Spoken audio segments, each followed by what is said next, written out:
오늘 하나님께서 우리에게 주시는 말씀은 누가복음 7장 1절에서 10절까지 말씀입니다. 제가 봉독하겠습니다. 예수께서 자기의 모든 말씀을 백성들에게 들려주신 뒤에 가버나움으로 가셨다.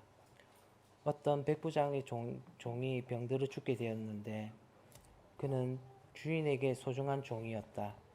그 백부장이 예수의 소문을 듣고 유대 사람들의 장로들을 예수께로 보내어 그에게 청하기를 와서 자기 종을 낫게 해달라고 하였다.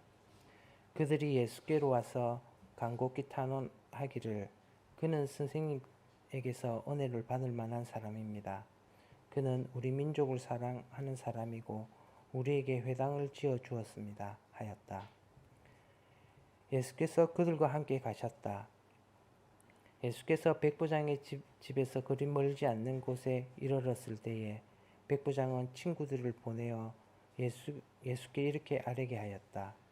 주님, 더 수고하실 것이 없습니다. 저는 주님을 내 집에 모셔드릴 만한 자격이 없습니다. 그래서 내가 주님께로 나아올 엄두도 못 냈습니다. 그저 말씀만 하셔 내 종을 낫게 해주십시오. 나도 상가를 모시는 사람이고 내 밑에도 병사들이 있어서 내가 이 사람들을 가라고 하면 가고 저 사람들을 오라고 하면 옵니다. 또 내 종들어 이것을 하라고 하면 합니다. 예수께서 이 말을 들으시고 그를 놀랍게 여기시어 돌아서서 자기를 따라오는 무리에게 말씀하셨다. 내가 너에게 말한다. 나는 이스라엘 사람 가운데서는 아직 이런 믿음을 본 일이 없다. 심부름 왔던 사람들이 집에 돌아가서 보니 종은 나아 있었다. 아멘. 할렐루야. 하나님께서 오늘도 살아계십니다. 하나님 부어주시는 안식이 여러분 가운데 넘쳐나기를 간절히 소망합니다. 세상의 염려도 다 내려놓으시고 또 걱정, 또 미움도 원망도 다 내려놓으시고 순전한 마음으로 하나님께 나아가실 때에 하나님께서 우리의 예배를 받으시고 또 하늘 안식과 기쁨으로 채워주실 것을 믿습니다. 아멘. 우리가 계속해서 예수님의 생애에 관하여서 시간 순서대로 보고 있습니다. 조금 이제 머릿속에 잡힙니까? 예수님의 생애에 관하여서 네 번의 유월절을 생각하시면 되죠, 그죠? 제일 처음에 요단강 동편에서 세례를 받으신 사건부터 해가지고 유혹을 사탄에게 시험을 받으시고 제자들 한 5명 정도와 함께 갈릴리로 올라가십니다. 첫 번째 기적이 일어나고 가나에서 또 예루살렘 첫 번째 유월절 때 내려오시죠. 오셔가지고 성전을 청결하게 하는 그런 일이 있었습니다. 적어도 8개월간은 예루살렘에 계셨다. 그리고는 다시 이 사마리아를 통과해서 갈릴리로 가십니다. 그쯤에서 세례 요한은 헤롯에 의해서 감옥에 갇히게 됩니다. 그리고 예수님께서 갈릴리로 가셔가지고는 어떤 일이 일어납니까? 기적도 베푸시고 다음에 이제 몇몇 제자들을 풀타임으로 다시 부르시는 그런 일도 있고 그때에 이 바리새인들이 예수님이 어떤 분인가 과연 메시아인가 아닌가 이제 조사하러 사람들을 보내죠. 중풍병자 낫게 하는 그 사건을 통해서 우리가 알게 되는데 그때부터 자세하게 예수님에 대해서 조사를 하기 시작했다고 합니다. 그리고 두 번째 유월절이 되어 가셔가지고 예루살렘 올라가시죠. 38년 된 병자를 고치시고 다시 갈릴리로 오시게 됩니다. 오셔가지고는 안식일 논쟁에 대해서 우리가 한 3번에 걸쳐가 봤죠. 38년 된 병자를 고치신 것도 안식일이고 그 뒤에 갈릴리로 돌아오셔가지고 안식일 날 밀 이삭을 잘라먹고 안식일 날 손 마른 사람을 낫게 해주고 그렇게 다 보니까 이제 조사하던 그 바리새인들이 어떤 생각을 합니까? 예수님은 메시아가 아니다. 그리고는 신성모독하는 사람이고 우리의 율법을 유대인들에게 가장 중요한 율법인 안식일을 그렇게 어기기 때문에 이분은 절대 메시아일 수 없고 율법을 어기는 사람이고 하나님을 모독한 사람이다 라는 결론을 가지고 죽이려고 하였다라고 그때부터 유대인들 지도자들이 예수님을 죽이려고 그렇게 생각하고 미워하고 있는 것들을 우리가 보게 됩니다.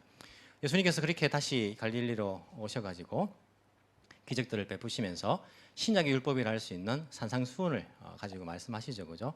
예, 산상수훈의 말씀은 율법의 완성판입니다. 완전히 예수님께서 율법을 이렇게 구약 율법이 어떤 의미인지 대해서 설명을 잘 해주십니다. 책이 있는데 유대인들은요 이 책의 해설서를요 만들었어요. 해설서를. 근데 그 해설서가 완성되지 못했고 해설서가 이게 엉터리 답을 이렇게 적어놨어요.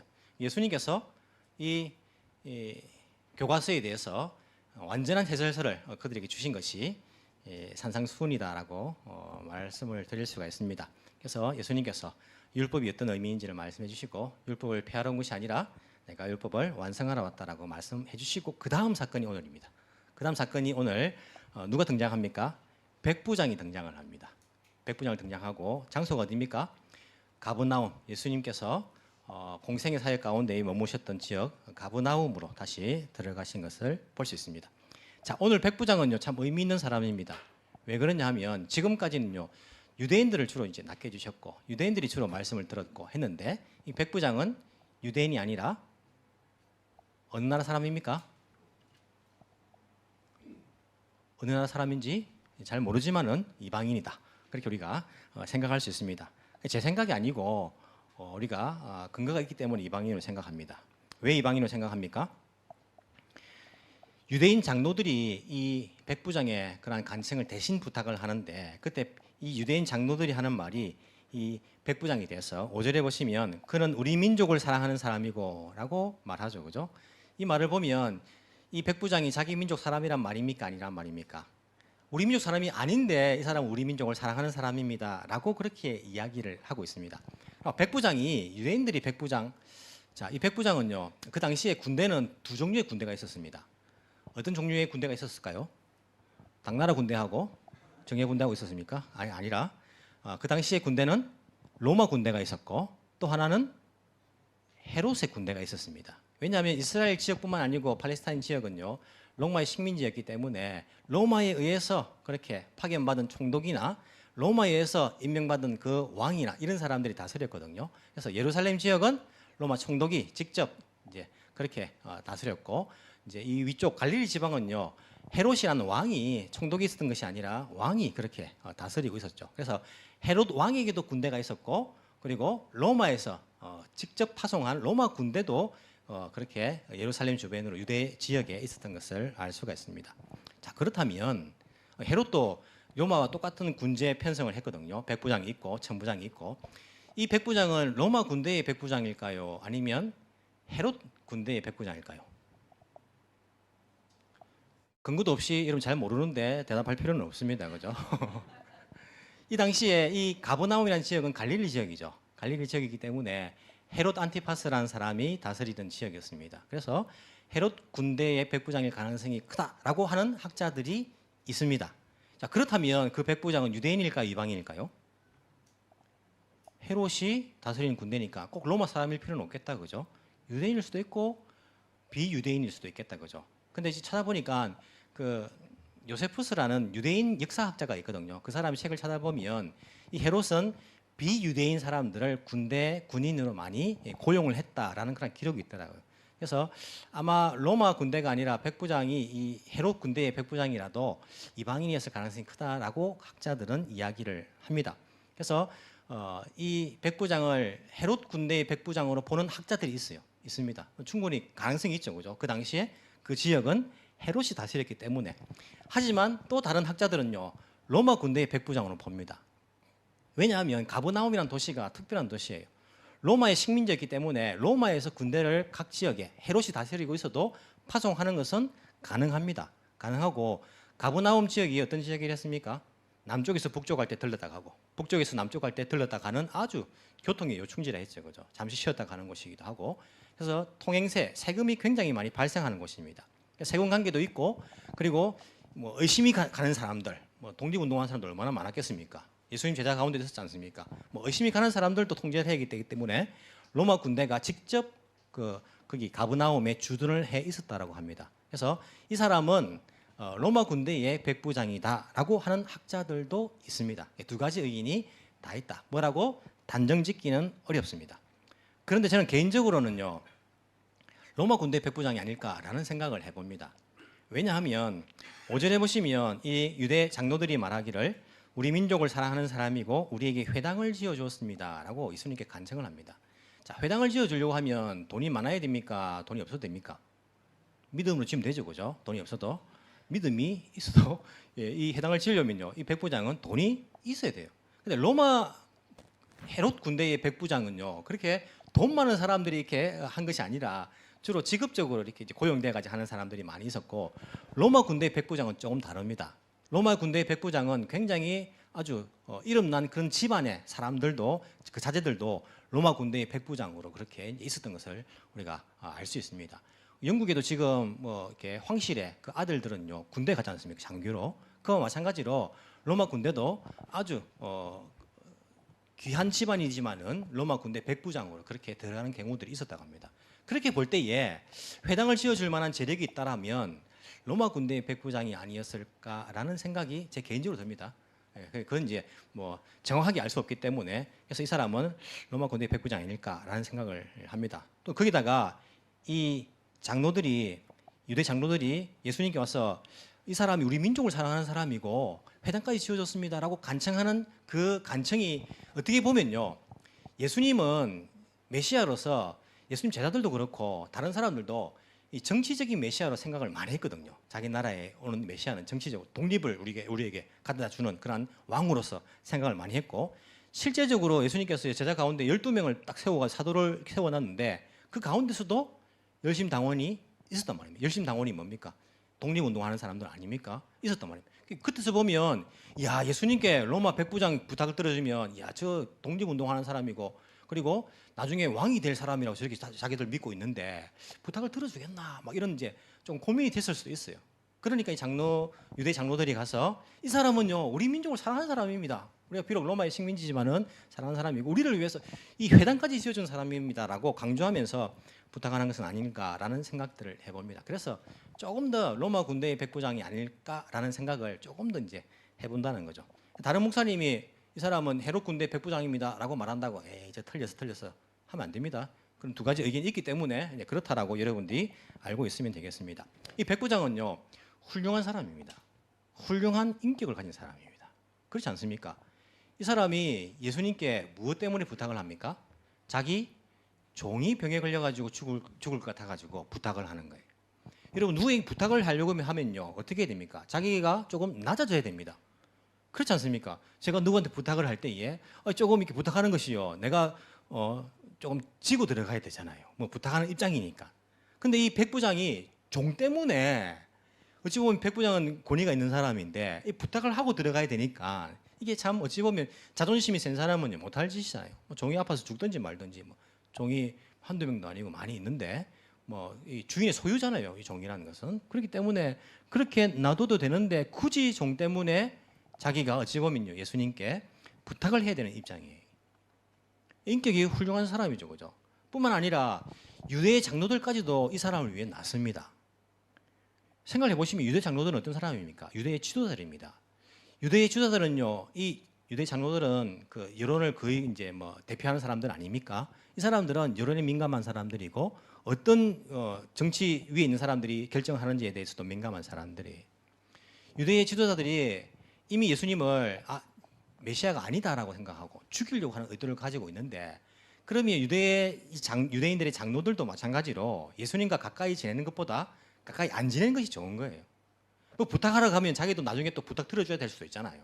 그래서 부탁하기 싫을 수도 있어요. 근데도 불구하고 이 사람들이 이 백부장을 위해서 예수님께 찾아가서 부탁을 한다는 것은 이 백부장이 어떤 사람인가를 우리에게 잘 가르쳐주고 있습니다. 외부적인 평판뿐만 아니라 자기 스스로도 그렇습니다. 이 사람이 예수님께 뭐라고 말합니까? 우리 집에 들어오면 내가 감당하지 못하겠습니다. 나는 그런 자격이 없는 사람입니다. 라고 자기 스스로가 이야기하고 있습니다. 어떻게 보면요, 직접 자기가 가지 예수님께 건방지게 사람을 보내가지고 그렇게 시킬 수 있나? 자기 가서 엎드려가지고 예수님께 부탁을 해야지 라고 생각할 수도 있는데, 마태복음 8장에 보면요, 이 사건이 똑같이 기록되어 있습니다. 있는데 거기는 백부장이 직접 예수님께 찾아간 것처럼 그렇게 기록되어 있어요. 하지만 마태는 생략을 많이 했어요. 그래서 백부장이 누구를 부탁했지만 자기가 부탁한 거잖아요. 그렇게 묘사되어 있는데 누가복음의 기록이 더 구체적으로 기록되었다라고 생각을 합니다. 사람을 보냈어요. 보내가지고 부탁한단 말입니다. 누가 보면 그렇잖아요. 자기 직접 와야지 말이야. 부탁하면서 누굴 보내다니. 금방 지을 수 있잖아요.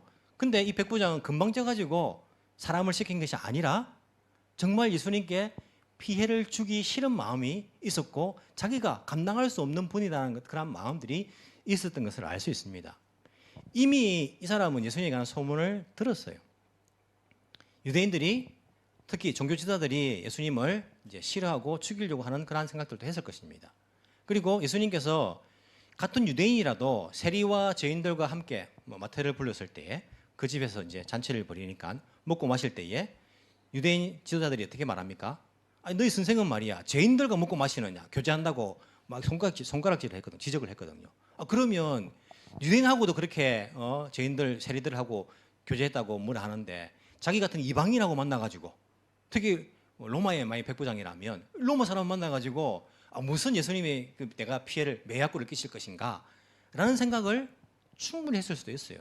배려하는 마음에서 사람을 보내고 또 그뿐만 아니라 이 예수님이 뭐라 부릅니까? 주님이라 부르거든요.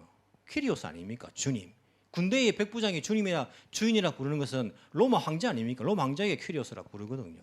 예수님을 주님이라 부르면서 자기는 주님께서 오시는 것을 감당하지 못한다라고 그렇게 고백하는 것을 보면 외부적인 평판으로도 인격이 좋은 사람이고 자기 내면적인 부분에서도 충분히 겸손하고 자기 인식이 정확하게 올바르게 된 사람인 것을 우리가 알 수 있습니다. 우리가 믿음이 좋다라고 말하면 인격적인 부분을 놓칠 때가 많아요. 이런 믿음이 좋은 거하고 인격적으로 좋다고 이것이 배쯤입니까? 별도입니까? 따로 갑니까? 그렇지 않습니다. 믿음이 좋은 사람은요 인격도 바뀌게 되어 있습니다. 사람들은 흔히 그런 말을 말합니다. 사람은 안 변한다. 사람은 안 변한다. 성령도 저 사람 포기했다. 그죠? 저 성질은 성령도 변화시킬 수 없다. 성격은 이런 말을 하는데 맞습니까? 아닙니다. 믿음은요 사람을 변화시킵니다. 믿음은 사람을 변화시키는 능력입니다. 그래서 성경에서 뭐랍니까? 새로운 피조물, 새로 태어난 사람이란 말이에요. 완전히 변화시키는 것입니다. 믿음은요 사람을 완전히 변화시키는 것입니다. 인격이요 왜 안 변합니까? 바뀝니다. 바뀌어야 합니다. 믿음으로 내가 바뀌는 것이 믿음이지 나의 옛사람이 내 믿음을 컨트롤하는 것은요 성경적인 믿음이 아닙니다. 그 믿음이 나에 의해서 컨트롤된다면 예수님 기뻐하시는 그런 믿음이 아닌 것입니다. 우리가 믿음에 의해서 지배받고 믿음에 의해서 나의 인격이 완전히 변화되는 것입니다. 믿고 질투가 나고 싫고 욕하고 싶고 불평불만이 나오지만은요 이게 옛 모습 아닙니까? 믿음은 성령은 이런 나를 못 변화시킨다. 나는 원래 이런데 어떻게 하라고? 이게 믿음이 아니라 내가 그렇지만은 믿음에 의해서 그것이 변화되는 것입니다. 사랑하는 것입니다. 용서하는 것이고 화해하는 것이고 감사하는 것이고 받아들이는 것이고 이것이 믿음이지 나의 인격도 변화시키지 못하는 믿음이라면 과연 우리가 예수님을 기쁘시게 해드릴 수 있는 그런 믿음이 되겠는가? 어떤 사람은요 열심히 있습니다. 열심히 봉사하고 열심히 또 이렇게 헌금하고 열심히 이렇게 합니다. 뜨겁습니다. 그런데 인격적으로 다른 사람에게 욕을 먹어요. 믿음은 좋은데 사람이 왜 저런지 몰라. 믿음이 안 좋은 겁니다. 우리 착각을 하고 있는 거예요. 열심만 있는 거예요, 그냥. 믿음이 안 좋은 겁니다. 우리가 다른 사람에게도요 믿음이 좋다면 정말 사랑이 흘러 넘쳐야 돼요. 그런 모습이 믿는 사람의 그런 모습이라고 성경에서 우리에게 가르쳐 주고 있지 않습니까? 왜 우리는 잘못된 믿음에 대한 개념을 가지고 있는지 몰라요. 조금만 크게 기도하고 조금만 막 땀 뻘뻘 흘리고 우리가 막 봉사하고 그러면요 믿음이 좋은 줄 아는데 아닙니다. 인격적으로 받쳐주는 것이 믿음이 좋은 것입니다. 이 백부장은요 인격적인 사람이었던 것을 알 수 있습니다.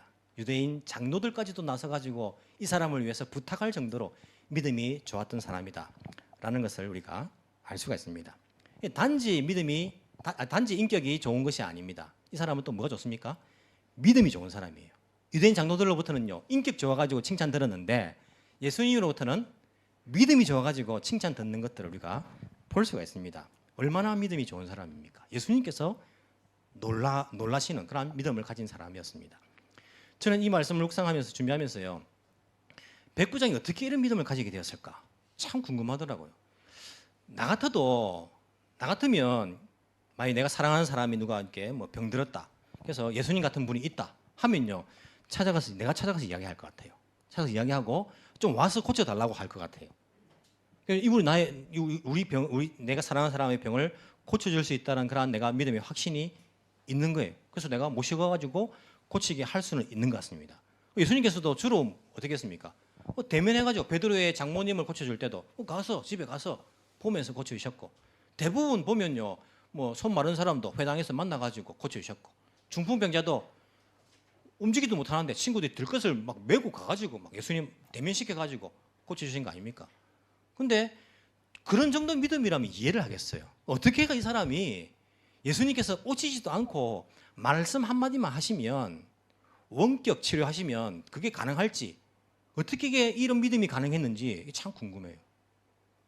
어떻게 이런 믿음이 가능했을까? 이방인인데. 그래서 전례가 있었나? 예수님께서 이런 적이 있었나? 한번 생각을 해봤습니다. 전례가 있습니까? 없습니까? 있습니다. 예수님께서 두 번째 기적을 베푸신 것도 갈릴리 가나 아닙니까? 갈릴리 가나에서 누가 찾아옵니까? 왕실에서, 왕궁에서 일하는 그 신하, 왕의 신하, 헤롯 신하 아닙니까? 헤롯 신하의 아들이 뭐 아파가지고 다 죽어가는 거예요. 그 아들이 어디 있습니까? 가브나움이란 말이에요. 가브나움, 같은 지역이란 말입니다. 가브나움에서 아들이 아픈데 이 왕의 신하가 가나에 있는 예수님을 찾아옵니다. 예수님께서 내가 갈게, 직접 가서 고쳐줍니까? 아니요. 예수님께서 아들이 나왔다 말씀으로 원격 치료를 해주신 거예요. 원격 기적 아닙니까? 갔는데 아들이 나왔어요. 자, 가브나움 지역에 그 소문이 돌았겠죠. 특히 왕실에서 일하는 공무원 아닙니까? 백부장도 공무원 아닙니까? 공무원끼리는요 더 구체적으로 잘 알 거예요. 여러분, 공무원 사이에 떠도는 소문을요 우리가 잘 모르는 거 많습니다. 이런 목사들 사이에 그 소문들 여러분 아십니까? 모르지 않습니까? 목사들은 알거든요. 서로 막 이렇게 돌고 있는 것들이 있어요. 자기 같은 직업 안에 돌고 있는 소문들이 있단 말입니다. 어찌 보면 왕실에서 일하는 그 신하가 그 아들이 어떻게 나왔는지 오시지도 않았는데 갈릴리 가나 얼마나 멉니까? 그 문대서 말씀 한 말씀으로 그 왕실의 신하가 뭐 그렇게 간증을 할 수 있겠죠. 야, 딱 그 시간에 그분이 말씀한 딱 그 시간에 내가 보니까 확인해 보니까 내 아들이 나왔다 하더라. 이것을 듣고는요 자기 믿음으로 삼은 거예요. 자기 믿음으로. 아, 이분이 그런 분이시구나 하고는요 예수님께서 가까이 온다는 것을 알고는요 자기가 자기 인식에 감당할 수 없는 그런 사람인 것을 알고 사람을 다시 보냅니다. 주님 오시지 마세요. 오시지 마세요. 주님 말씀 한 말씀만 하시면 낫는 그러한 역사가 일어나지 않습니까? 말씀이면 충분합니다. 라는 그런 믿음을 가지게 된 것을 우리가 알 수가 있습니다. 내가 들었던 것, 그것을 나의 믿음으로 삼은 사람이에요. 예수님 만난 적 있습니까? 아니요. 이 본문에서도 예수님 만나지도 않았어요. 만나지 않고 그냥 들은 것으로서 자기 믿음으로 삼은 사람이에요. 들었는데 자기 믿음으로 삼아야지 그것이 자기의 유익한 믿음이 되지, 듣고 안다고 해가지고 자기의 유익한 믿음이 되는 거 아닙니다. 이런 바리새인들 보십시오. 예수님을 눈앞에서 봤습니다. 기적이 자기 눈앞에서 일어나는 것을요 직접 봤어요. 한두 번 봤습니까? 여러 가지를 봤죠. 뭐 들은 것뿐만 아니고요 직접 보고 체험을 했습니다. 그래도 그것을 자기 믿음으로 삼지 않았습니다. 알고는 있었죠. 알고는 있었지만은요 자기 믿음이 되지 못했어요. 뭐 같이 가는 장로님들도 마찬가지죠. 유대 장로들도 마찬가지입니다. 이 사람들도 대단하죠. 예수님께 찾아갑니다. 이 사람 부탁을 들어달라고. 그 말은 무슨 말입니까? 예수님이 고쳐줄 능력이 있다는 것은 아는 거예요. 아, 그 사람 못 고친다. 내가 좋은 의사 소개해 줄게.가 아니고 유대인 장로들도요 예수님께 가면 이 예수님이란 분이, 예수란 분이 고쳐줄 능력이 있다는 것은 아는 겁니다. 아는데 자기 믿음으로 삼지 못한 사람이 대부분이죠. 유대 지도자들은요 예수님 죽이는데 큰 역할을 하니까. 들었다고 안다고 해서 그것이 내 믿음 다 되는 거 아닙니다. 그것을 나의 믿음으로 삼을 때에 그것이 내 믿음이 되는 거예요. 아는 것과 믿는 것은 다른 겁니다. 우리가 교회 다니가지고 예수님이 어떤 분이 구원자지, 구세주지, 영생을 주시는 분이시지 아는 거하고요 내가 그것을 받아들여서 내 믿음으로 삼는 거는요 어찌 보면 좀 다릅니다. 백부장은 자기가 들었던 것을 자기 믿음으로 삼은 사람이에요. 그래서 예수님께 안 오셔도 됩니다. 말씀 한마디만 하시면요 낫습니다. 그리고 제가 주님 어떤 분이신데 어떻게 제 같은 이런 죄인이 감당할 수 있겠습니까? 안 됩니다. 들어오지 마십시오. 라는 그런 믿음을 보여줬던 것을 볼 수 있습니다. 주님께 칭찬 듣는 것은요 믿음입니다. 믿음이 없으면 칭찬 들을 수가 없습니다. 예수님께서는 이 이방인 백부장의 믿음을 보시고요 놀라셨다라고 합니다. 예수님께서 이 말을 듣고 9절에 보시면요 그를 놀랍게 여기시어라고 그렇게 이야기하고 있습니다. 여기 놀랍게 여기시어라는 단어가요 이제 뭐 원래 원어에는 헬라어로 기록되어 있겠죠, 그죠? 그 헬라어 단어가 이 신약 성경에서 3번 나온다라고 합니다. 찾아보니까 그렇게 다 돼 있더라고요. 3번 나온대요. 2번은요 똑같은 사건 마태복음 8장에 똑같이 백부장 이 믿음 기록되어 있는 거기에 예수님께서 백부장의 믿음을 보시고 놀라셨다. 누가복음 똑같은 거죠.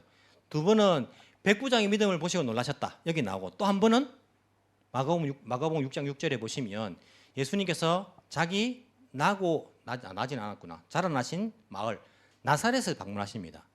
나사렛 가셔가지고 회당에서 가르치시고 또 뭐 기적도 조금 이렇게 베푸셨는데 그들이 믿지 않음을 보시고 놀라셨다라는 단어가 이 단어와 똑같은 단어. 예수님께서 그러니까 상황적으로 보면 2번이죠.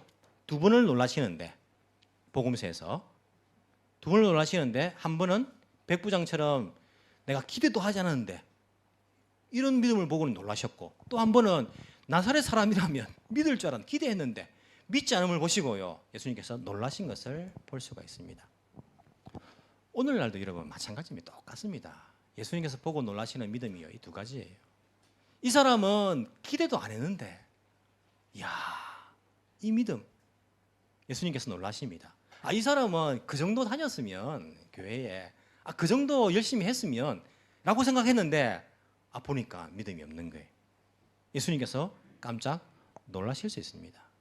이런 똑같은 상황이지만요 2가지 다 가능한 것을 볼 수 있어요. 어떤 사람은요 병이 들었어요. 너가 예수 믿는데 병이 들어가지고 이게 무슨 일이냐? 믿음 필요 없네. 병이 들어가지고요 믿음을 그만둡니다. 내가 뭐 예수 믿으면 건강할 줄 알았는데 오래 살 줄 알았는데 이리 병 들어가지고 고쳐주지도 않고 안 다녀야지 교회. 어떤 사람은 같은 병 속에서 믿음을 포기합니다. 하지만 다른 사람은요 병에 걸렸기 때문에 주님을 더 의지합니다. 주님 내 생명 주님 것입니다. 나를 살리든 죽이든 주님 나의 주님이십니다. 주님 마음대로 하십시오. 더 믿음이 좋아지는 사람이 있습니다. 똑같은 돈이 많은데 부자인데 어떤 사람은요 아쉬운 게 없으니까 부자가 돼가지고 주님 떠납니다. 내가 뭐 아쉬운 게 있어가지고 기도할 것도 없고. 어떤 사람은요 돈이 많아지니까 주님께서 나를 축복하신 것으로 여기고 더 많이 봉사하고 더 많이 섬깁니다. 똑같은 상황에서 칭찬 듣는 믿음이 될 것인가 아니면 주님께서 정말 반대로 놀라운 그런 믿음이 될 것인가. 우리 상황이 있지 않습니다. 어찌 보면요 우리 안에 있는 것을 볼 수 있어요. 정말 우리는 그런 믿음을 가지고 있는가? 나는 주님께서 놀라실 만한 그런 믿음인가? 목회를 하다 보면요 놀랄 때가 있습니다. 뭐 예수님은 아니지만은요 목회자가 놀랄 때가 있습니다.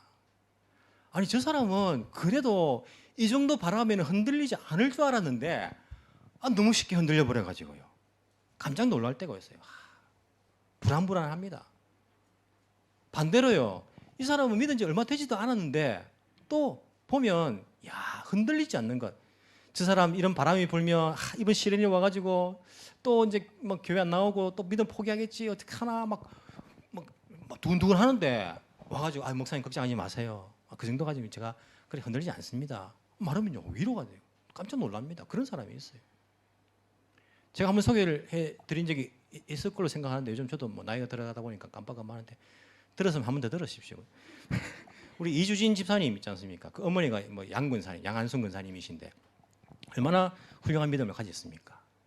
그분이 가끔씩 우리 교회에 뭐 행사하거나 또 이렇게 사역을 할 때에 보태서라고 헌금을 하실 때가 있어요. 헌금을 또 이렇게 뭐 작게 하는 게 아니고 크게 하실 때가 있어요. 그럴 때 제가 말하면 근사님 감사합니다. 참 많이 도움이 되겠습니다. 라고 말하면요. 그 근사님이 어떻게 말하는지 아십니까? 아니 무슨 소리 하십니까 목사님. 제가 섬길 수 있는 기회를 주셔가지고 제가 감사하지요. 이게 입 바른 소리가 아니고요. 정말 그런 신앙을 가지고 계세요. 제가 깜짝 놀랐습니다. 이런 믿음이 있구나. 다들 감사합니다라는 말 듣고 싶어하고 다들 그래 내가 뭘 했네 라는 칭찬 듣고 싶어하는데 이분은 아니요 무슨 말입니까? 나에게 섬길 수 있는 기회를 주셔가지고 제가 더 감사하지요. 나는 어찌 보면 성경적인 그런 예수님 기뻐하시는 믿음을 가지고 있는 것을 보고요. 제가 참 그 믿음 보면 도전이 되고 깜짝 놀랄 때가 있습니다. 우리의 믿음은 어떤 믿음입니까? 주님을 깜짝 놀라게 해드리는 그런 믿음인지, 아니면 거꾸로 놀라게 해드리는 믿음인지 우리의 믿음을 점검해 봐야 됩니다. 히브리서 11장에 보면요, 믿음이 없이는 하나님을 기쁘시게 못하나니. 여러분, 믿음이 없으면요 하나님 기쁘시게 못합니다. 아무리 열심히 봉사해도요, 땀 흘리고 그렇게 열정적으로 해도 믿음이 없다면요 하나님 기뻐하지 않습니다. 아무리 많은 것으로 내가 드린다 할지라도 믿음이 없다면 하나님 기쁘시게 해드리지 못합니다. 믿음입니다. 믿음으로 주님을 기쁘시게 해드릴 수 있는, 주님께서 놀라시는 그러한 믿음을 가질 수 있는 저와 여러분이 되기를 간절히 소망합니다. 기도드리겠습니다. 우리의 주인 되시는 하나님 감사합니다. 우리 하나님께서 사랑하는 독생자 예수 그리스도를 통해서 우리에게 하나님 아버지와의 그 화해의 길을 열어주신 것, 주님 진심으로 감사를 드립니다. 예수 그리스도만이 우리의 참된 구세주가 되신다는 것을 믿을 수 있는 믿음을 주신 것 또한 감사를 드립니다. 하지만 때로는 저희들이 믿음이 너무 부족한 것을 주님께 고백합니다. 믿음 없는 말들을 하고 믿음 없는 행동들을 할 때가 너무나도 많이 있습니다. 여전히 돈의 소망을 두고, 여전히 이 땅의 삶의 인생의 목표를 두고 살아가는 날들이 많습니다. 주님, 우리의 영적인 눈을 열어주옵소서. 신령한 것을 보게 하시고 참된 가치가 있는 것이 무엇인지를 깨닫게 해주시고, 성경에서 말씀하시는 그 믿음을 가지고 살아갈 수 있도록 성령 하나님 우리를 인도하여 주옵소서. 예수님께 칭찬 듣는 그런 믿음의 사람들이 다 될 수 있도록 주께서 은혜 베풀어 주옵소서.